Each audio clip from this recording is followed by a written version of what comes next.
Pernahkah kamu merasa hidupmu berjalan, tapi entah menuju kemana?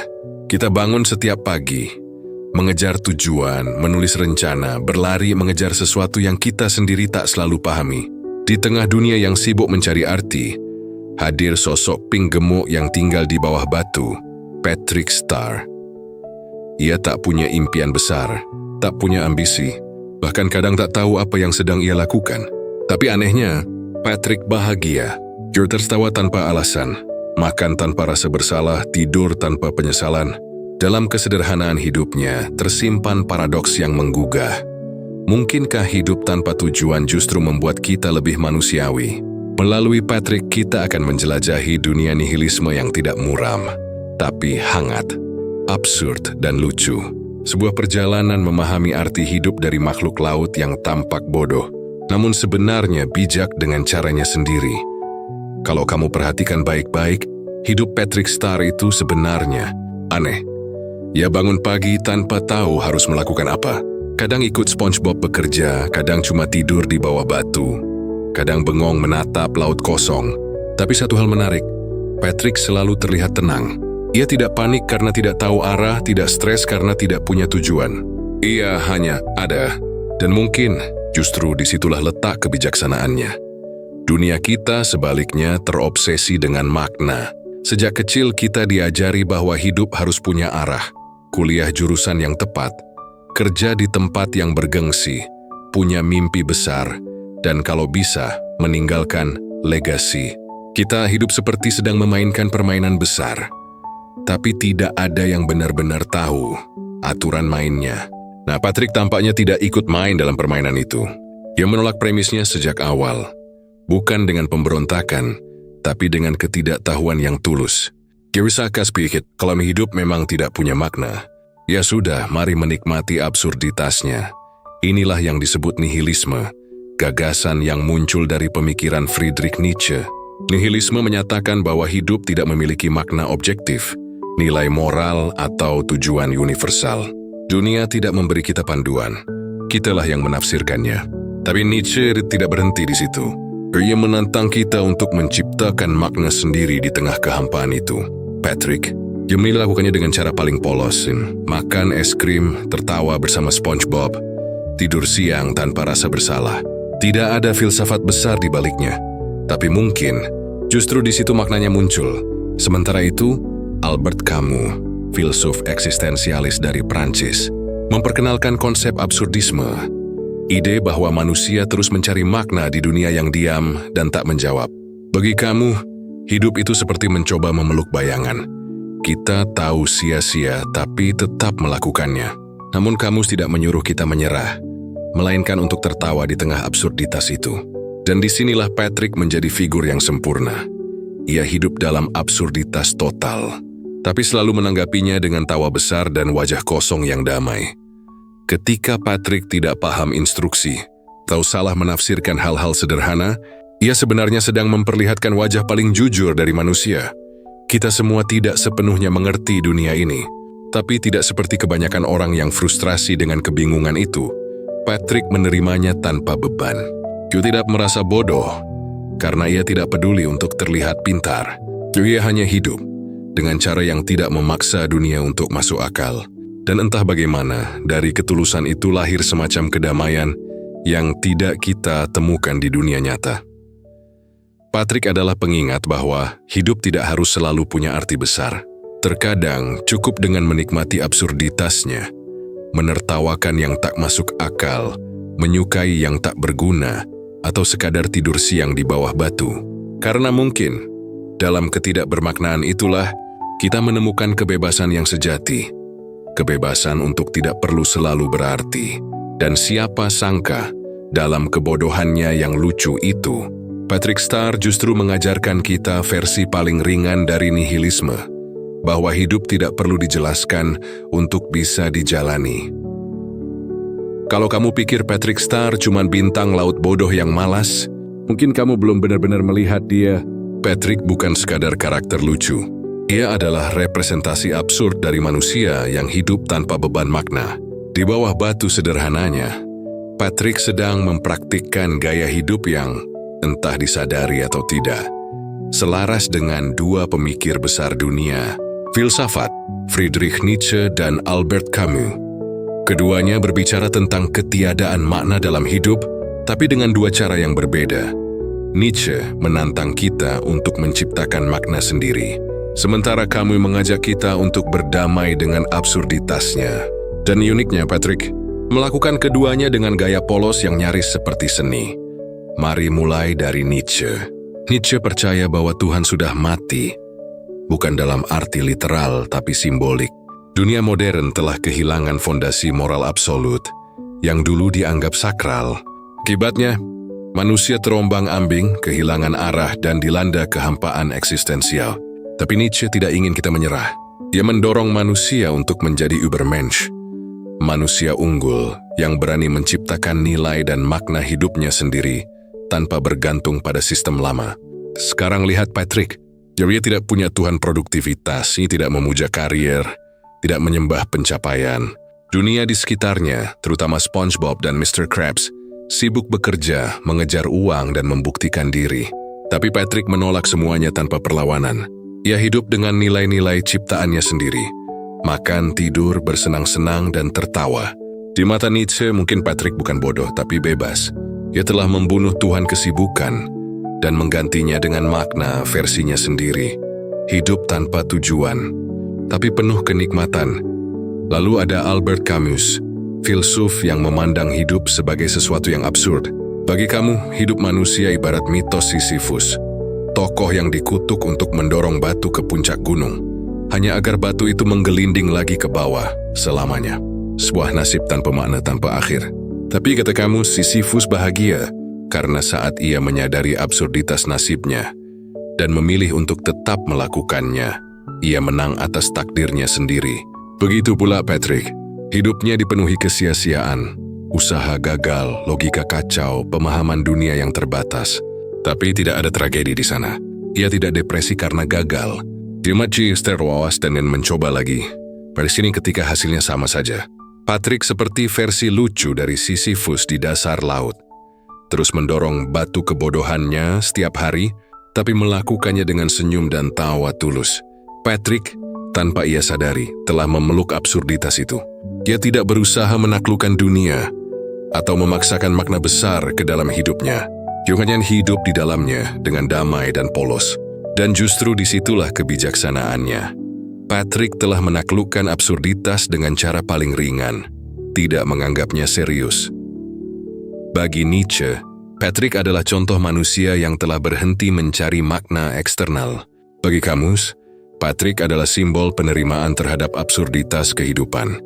Ia tidak berusaha menjelaskan hidup, tapi menikmati kekacauannya.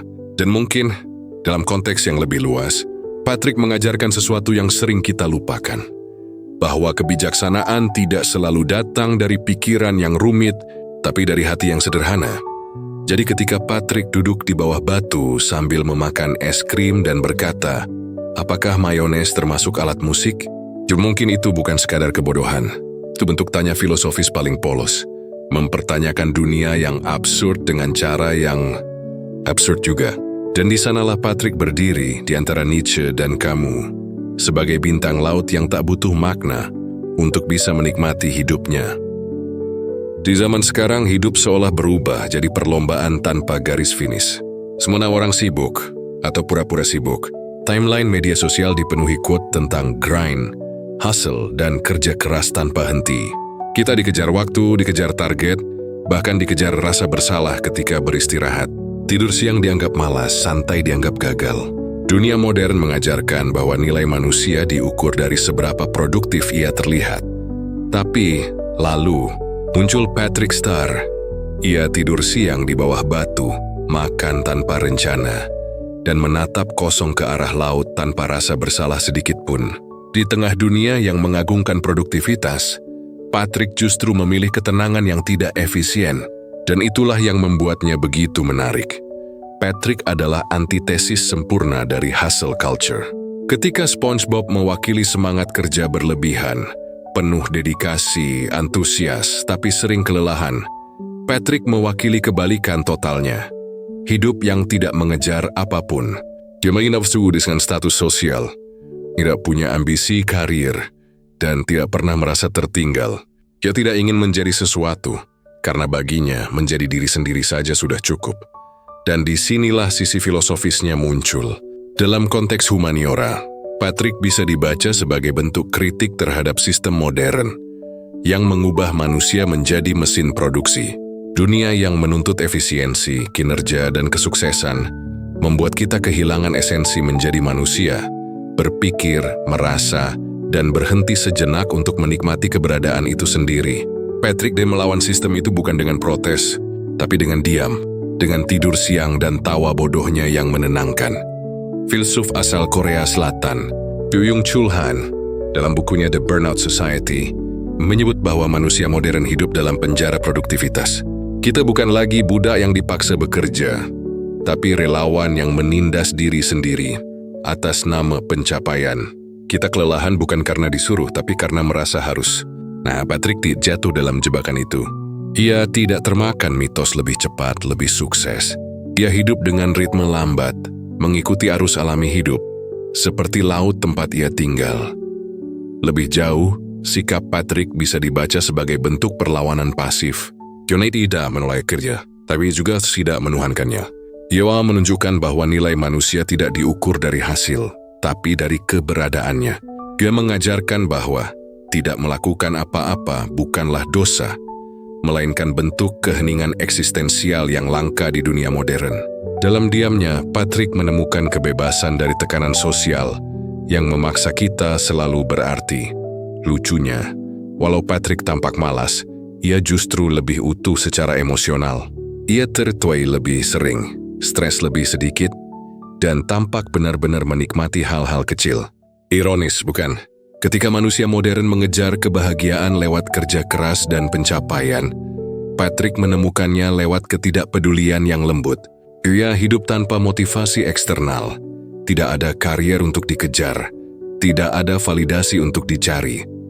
Patrick adalah simbol perlawanan lembut terhadap obsesi dunia terhadap produktivitas, yang mengingatkan kita bahwa manusia bukan robot yang diukur dari output, tapi makhluk yang berhak untuk istirahat, tertawa, dan tidak berguna sesekali. Mungkin kalau dunia mau belajar sedikit dari Patrick Star, kita akan berhenti merasa bersalah karena tidak sibuk. Kita akan mulai memahami bahwa diam pun bisa produktif, karena dari diam itulah kita belajar menjadi manusia yang sadar akan dirinya. Kalau ada satu hal yang paling konsisten dari Patrick Star, itu adalah kegagalannya. Ia gagal memahami instruksi sederhana, gagal membaca situasi, bahkan gagal dalam hal yang tidak mungkin gagal, seperti berpikir. Tapi yang menarik, Patrick tidak pernah marah pada dirinya sendiri. Tidak ada rasa malu, tidak ada drama eksistensial, apalagi overthinking. Ia benar tertawa, dan disitulah justru tersembunyi kebijaksanaan yang luar biasa. Kemampuan untuk menertawakan kebodohan diri sendiri tanpa kehilangan rasa damai. Dalam keseharian manusia modern, kegagalan sering dianggap sebagai bencana personal. Kita diajarkan untuk malu, menyesal, dan segera bangkit agar terlihat kuat. Tapi Patrick menunjukkan alternatif yang lebih lembut. Terima saja lalu tertawakan. Saat ia salah bicara, salah bertindak, atau bahkan salah paham total terhadap realitas, ia tidak menganggapnya sebagai aib. Jadi dia hidup di dalam keadaan itu dengan tenang. Setelah berkata, ya sudah, kan lucu. Patrick tidak menolak kebodohan. Ia merangkulnya sebagai bagian alami dari keberadaannya. Filsafat absurdisme yang digagas Albert Camus sangat cocok untuk menjelaskan sikap ini. Camus percaya bahwa hidup itu absurd, karena kita terus mencari makna di dunia yang tidak memberikannya. Tapi menurutnya, satu-satunya cara untuk tetap waras adalah dengan menerima absurditas itu dan menertawakannya. Tawa bagi Camus adalah bentuk pemberontakan manusia terhadap kehampaan hidup. Patrick tanpa menyadarinya menjalankan filosofi itu secara sempurna. Dia menertawakan hidup bukan karena ia bodoh, tapi karena ia tidak merasa perlu menjadi serius terhadap sesuatu yang memang tidak pernah logis sejak awal. Ketika Patrick melakukan kesalahan, ia tidak mengaitkannya dengan harga diri. Ia tidak hidup di bawah tekanan harus selalu benar. Dunia modern seringkali memuja kesempurnaan, membuat kegagalan terasa memalukan. Tapi Patrick menolak narasi itu. Dalam dirinya, kesalahan bukan akhir, hanya variasi lucu dari kehidupan. Dia menjadikan kegagalan sebagai bahan tertawaan, bukan trauma. Dan bukankah itu yang kita butuhkan? Kemampuan untuk tidak menelan serius setiap kebodohan diri sendiri adalah bentuk kesehatan mental yang langka. Kalau kita perhatikan, tawa Patrick bukan sekadar ekspresi lucu. Itu adalah strategi bertahan hidup. Ia tidak punya ambisi besar, tapi ia punya kekuatan untuk menertawakan setiap absurditas yang terjadi padanya. Saat SpongeBob frustrasi, Squidward murka, atau Mr. Krabs panik karena uangnya hilang, Patrick tertawa. Ia tidak menertawakan orang lain, tapi menertawakan keadaan. Dan dalam tawa itu, ada semacam kebijaksanaan zen yang sederhana.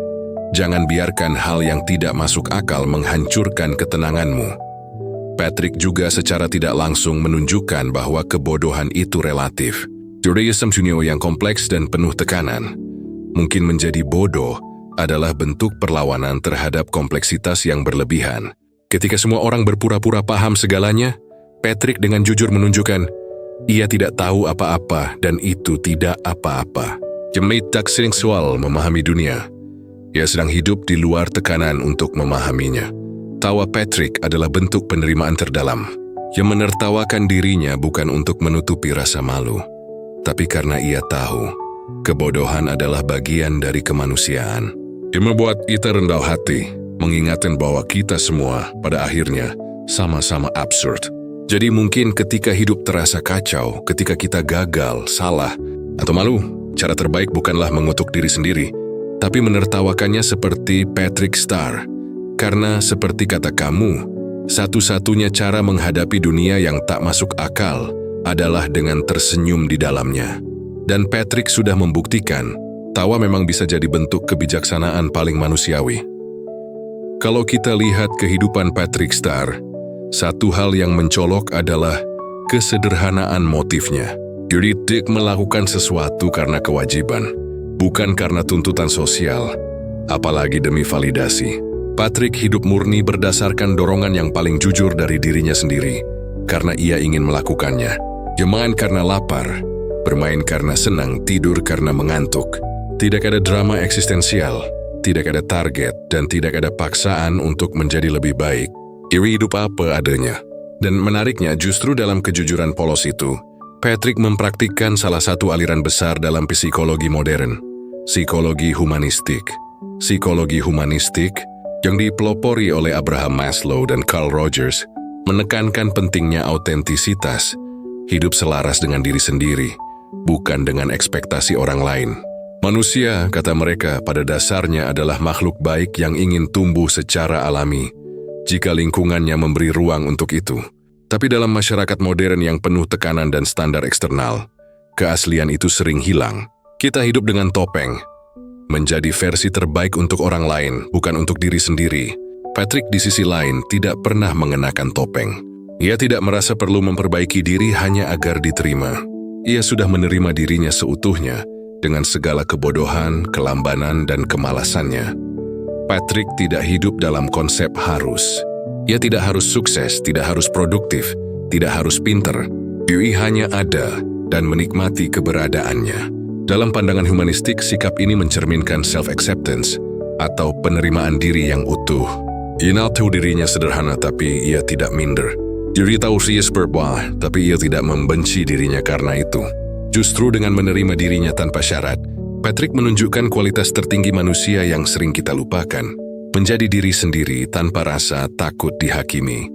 Carl Rogers menyebut manusia yang mencapai tahap ini sebagai fully functioning person. Seseorang yang terbuka terhadap pengalaman hidup, bebas dari kepura-puraan tua dan hidup sepenuhnya di saat ini. Patrick adalah gambaran karikatural dari konsep ini. Dia tidak mengurung diri dalam masa lalu, tidak cemas pada masa depan, dan tidak terlalu peduli dengan opini orang lain. Dia hidup dalam sekarang secara total, dengan kesadaran yang sederhana tapi murni. Lucunya, ketika banyak manusia modern sibuk mencari self-love lewat buku motivasi atau terapi panjang, Patrick sudah mempraktikkannya tanpa sadar. Ia tidak pernah berkata, "Aku mencintai diriku sendiri." Tapi seluruh perilakunya mencerminkan cinta itu. Ia makan dengan nikmat tanpa rasa bersalah. menertawakan dirinya sendiri tanpa malu, dan tidur panjang tanpa rasa bersalah. Patrick menunjukkan bahwa mencintai diri sendiri bukan tentang afirmasi, tapi tentang izin untuk menjadi manusia tanpa tekanan untuk sempurna. Dalam kerangka humaniora, Patrick adalah simbol manusia yang berdamai dengan dirinya. Dia tidak mencoba menjadi pahlawan, tidak mencoba menjadi teladan, dan justru disitulah letak keindahannya. Dunia modern terlalu sibuk berusaha menjadi luar biasa, hingga lupa bahwa menjadi biasa pun adalah anugerah. Patrick dengan seluruh kelambanannya adalah cerminan dari manusia yang sudah mencapai bentuk paling sederhana dari kebahagiaan, menerima diri sepenuhnya. Maka, mungkin Patrick bukan tokoh bodoh. Ia hanya makhluk yang sadar lebih dulu dari kita semua. Sadar bahwa hidup tidak perlu dikalkulasi, cukup dijalani. Bahwa menjadi autentik jauh lebih penting daripada menjadi hebat. Dan mungkin dalam bahasa Patrick, kebijaksanaan terdalam manusia bisa diringkas dalam satu kalimat. Kenapa aku melakukan ini? Karena aku mau. Kalau kamu perhatikan, rumah Patrick Star sangat sederhana. Bahkan bisa dibilang absurd. Hanya sebuah batu besar di dasar laut yang bisa terbuka dan tertutup seperti pintu jebakan. Tidak ada arsitektur indah, tidak ada perabot mewah, dan tidak ada teknologi canggih seperti di rumah Sandy.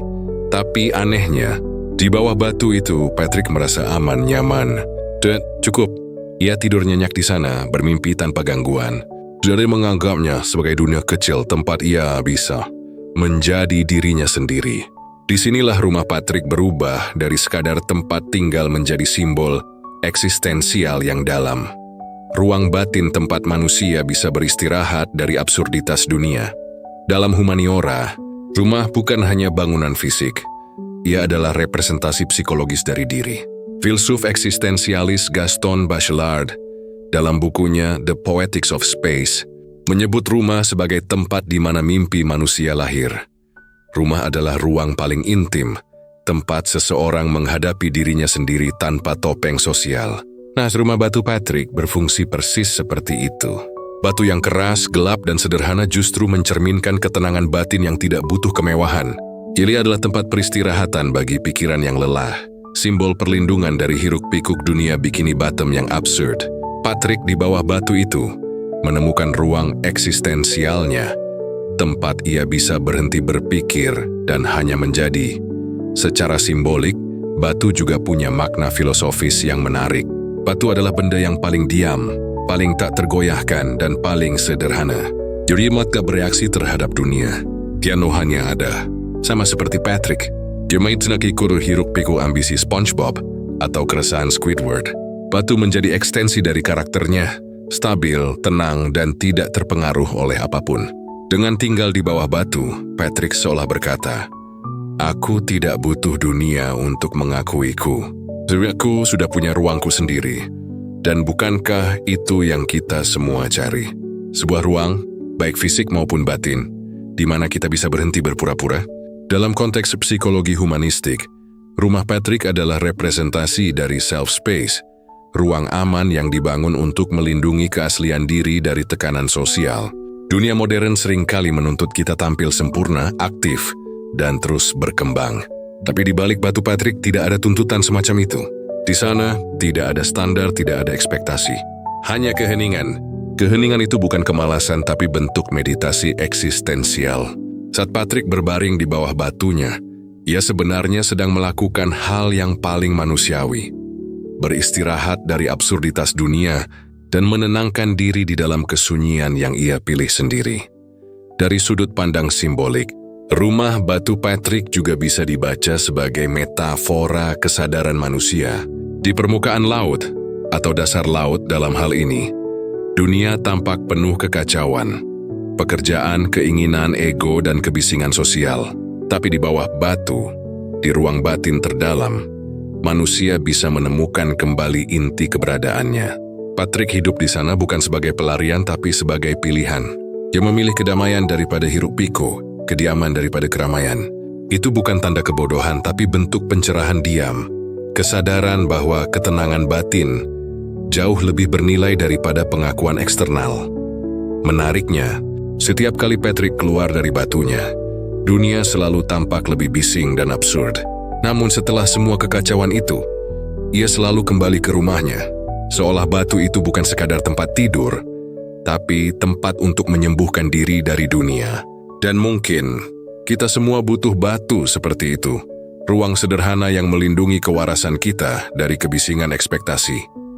Patrick Star mungkin terlihat malas karena terlalu sering berdiam di bawah batunya, tapi jika dilihat lebih dalam, mungkin ia justru sedang melakukan hal yang paling bijak, mengistirahatkan jiwanya. Karena dalam dunia yang terus berteriak, hanya mereka yang bisa berdiam, yang benar-benar mendengarkan dirinya sendiri.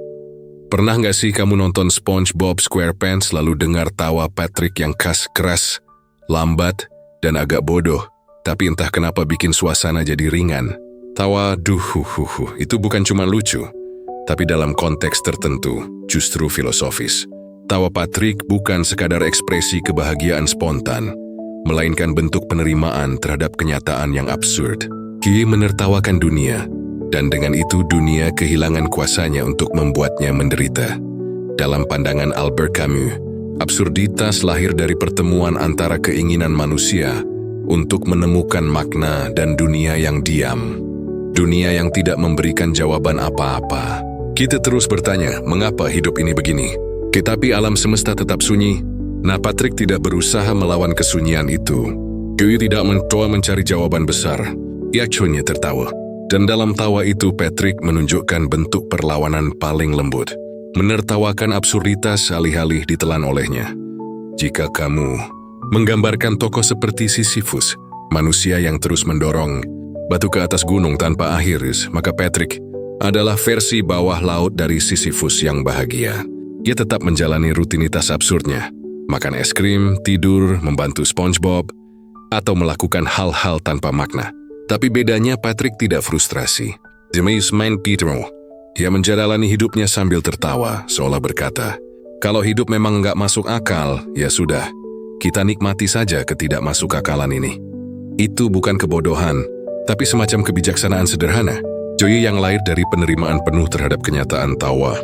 Patrick bisa dibaca sebagai bentuk resiliensi eksistensial, ketahanan batin untuk tetap hidup di dunia yang tidak memberi makna. Kenikmatan perlu alasan untuk tertawa, karena baginya, kebahagiaan bukan hasil logika, melainkan keputusan. Bahkan ketika hidupnya tidak punya arah jelas.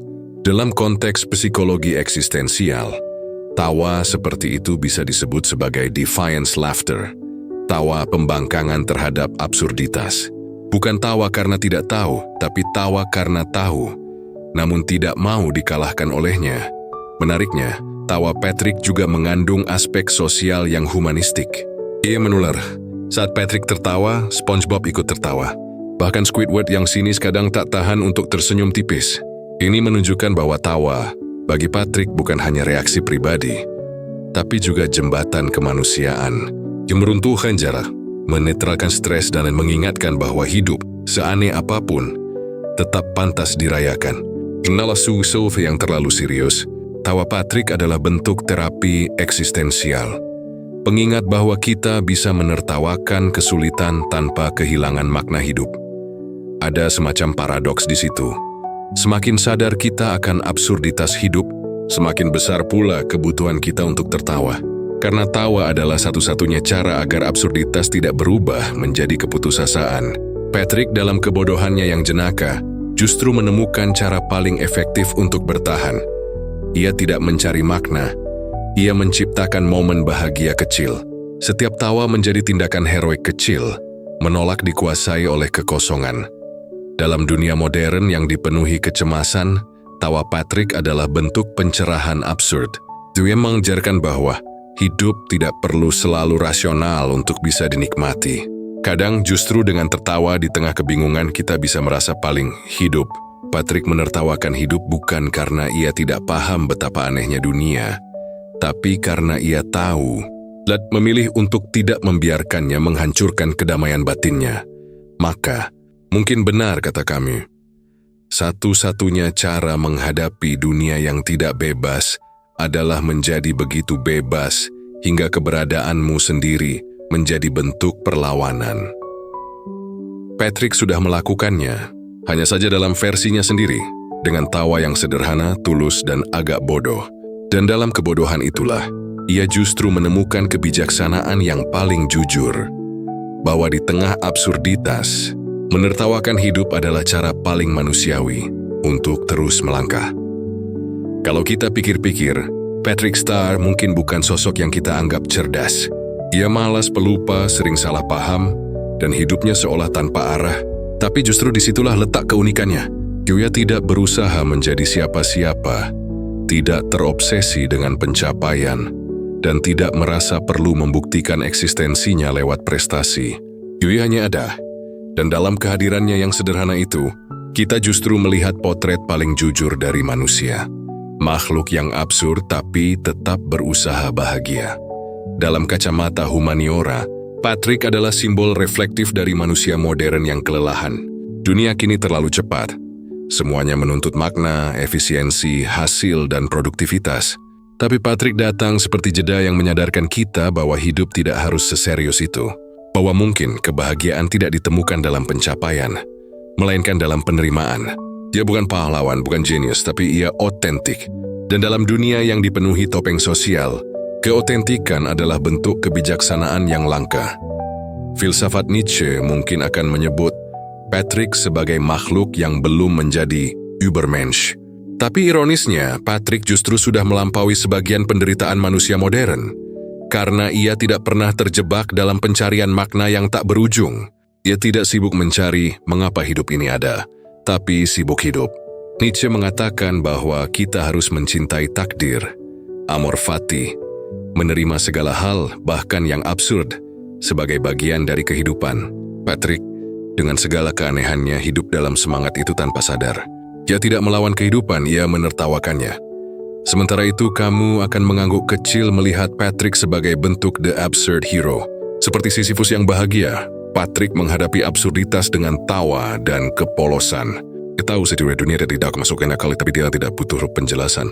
Dia makan, tertidur di bawah batu, lalu tertawa tanpa alasan. Dan itu cukup. Dalam kesederhanaan itu, Patrick menunjukkan bahwa makna hidup tidak harus besar atau universal. Terkadang, makna itu sekadar merasakan momen dengan sepenuh hati. Dari sudut pandang psikologi humanistik, Patrick adalah figur yang hidup dalam keadaan self-acceptance total. Ia tidak berusaha menjadi orang lain. Ia tidak malu dengan kebodohannya, tidak canggung dengan ketidaktahuannya. Ia hidup dengan kesadaran penuh bahwa dirinya tidak sempurna. Dan justru di sanalah letak kedamaiannya. Ia memeluk dirinya sendiri tanpa syarat. Sesuatu yang bahkan sulit dilakukan oleh manusia modern, yang hidup di bawah tekanan citra dan ekspektasi. Secara simbolik, Patrick juga mengajarkan nilai penting dari keterbatasan.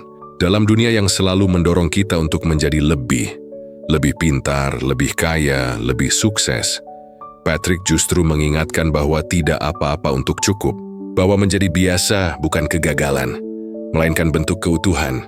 Ia hidup di bawah batu, bukan karena tidak mampu memiliki rumah megah, tapi karena ia tidak merasa perlu. Dalam kesederhanaan itu, ia bebas. Akhirnya, refleksi humaniora dari Patrick Star bukan tentang kebodohan, tapi tentang kebijaksanaan dalam bentuk yang polos. Yelin adalah peringatan lembut bahwa manusia tidak perlu selalu berlari mengejar makna, karena mungkin makna itu justru muncul ketika kita berhenti sejenak, tertawa, diam, dan menerima absurditas hidup dengan ringan hati. Patrick Star mengajarkan bahwa menjadi manusia tidak harus berarti menjadi sempurna. Menjadi manusia bisa berarti berdamai dengan ketidaksempurnaan itu sendiri. Dan siapa sangka, dari dasar laut yang konyol itu, kita justru menemukan cermin kecil tentang kemanusiaan. Bahwa dalam ketidaktahuan, kemalasan, dan tawa yang tulus tersembunyi kebijaksanaan yang lebih dalam daripada yang sering kita temukan di buku-buku filsafat. Karena pada akhirnya, mungkin kita semua hanya butuh sedikit keberanian untuk hidup seperti Patrick Star. Hidup tanpa peta, tapi tetap tersenyum menghadapi ombak absurditas. Patrick Star bukan cuma bintang laut pemalas dari Bikini Bottom. Lewat keluguan dan tawanya, ia justru jadi simbol paling jujur dari manusia modern yang lelah mencari makna. Dari perspektif filsafat dan humaniora, Patrick mengajarkan nihilisme yang damai, absurditas yang bisa ditertawakan, dan keotentikan yang tak perlu pembuktian.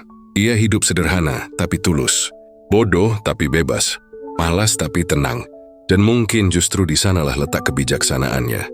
Kalau kamu suka bahasan santai tapi nyentuh sisi filosofis kayak gini, dari tokoh kartun sampai tokoh besar dunia, jangan lupa subscribe. Karena di channel ini kita belajar memahami hidup lewat hal-hal yang sering kita anggap sepele, tapi ternyata dalam banget. Patrick Star mengingatkan kita bahwa hidup nggak harus selalu masuk akal. Cukup dijalani dengan tawa, kejujuran, dan sedikit kebodohan yang menenangkan.